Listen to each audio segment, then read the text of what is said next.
አሁን የምገኘው በጌታችን በመድኃኒታችን በኢየሱስ ክርስቶስ መቃብሩ ስፍራ ነው። እንኳን ለብርሃነ ትንሣኤው አደረሳችሁ። በእጄ ያዝኩት ቅዱስ እሳት በመባል የሚጠራውን እሳት ነው። እንደሚታወቀው ላለፉት 1600 ዓመታት ከዛም በላይ ለሆኑ ዓመታት በጌታ መቃብር ላይ ብርሃን ይታያል። በዚህ ቦታ ላይ የሚለኮሰውን እያንዳንዱ ሰው የያዘውን እሳት የሚለኮሰው ሰው አይደለም። በዛሬ ጠዋት የቀዳም ስዑር ጠዋት ላይ የጌታ መቃብር ውስጥ የሚበራውን እሳት ሊቀ ጳጳሱ ገብተው ወይም ፓትርያርኩ ገብተው ያጠፉታል። ከጠፋ በኋላ ጸሎት ይደረግና በዓመት አንድ ጊዜ ከሰማይ የሚወርደውን እሳት በተአምራዊ መንገድ የሚለኮሰውን እሳት አምላካችን ኢየሱስ ክርስቶስ ለዚህ ስፍራ ይሰጣል። የትንሣኤው ብርሃን ከሚመሰከርበት ማስረጃ ሆኖ ከሚጠቀስ ነገር አንዱ በዚህ ቦታ ላይ የሚወርደው ቅዱስ እሳት ነው። እሳቱ በወረደበት ቅጽበት ላይ በቦታው ለሚገኙ ሰዎች ከምናየው እሳት የተለየ ተአምር ይታያል። ወደ አረንጓዴ አይነት ቀለም ያለው እሳት ይወርዳል። በሰዎች ፊት ላይ ይሄዳል።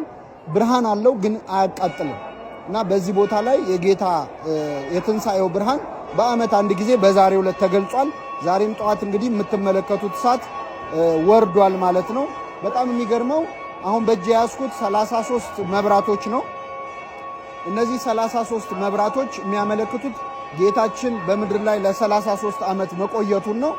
በሚያስደንቅ ሁኔታ ይህ ብርሃን ለ33 ደቂቃ ያህል ወርዶ በሰዎች ፊት ላይ ይሄዳል፣ ይነካቸዋል፣ ነገር ግን አያቃጥልም።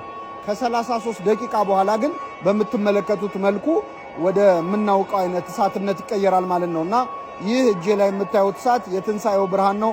አምላካችን የትንሣኤውን ብርሃን ለሁላችን ያብራለን። በነገራችን ላይ አንድ ነገር ልጨምርላችሁ። ለኛ ለኢትዮጵያውያን ደግሞ የተለየ ታሪክ አለው ይህ እሳት።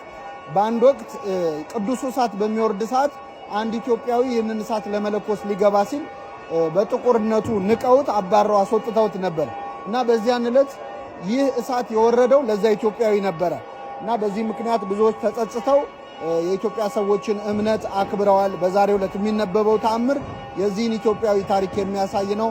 እንኳን ለብርሃነ ትንሣኤው አደረሳችሁ። መልካም በዓል።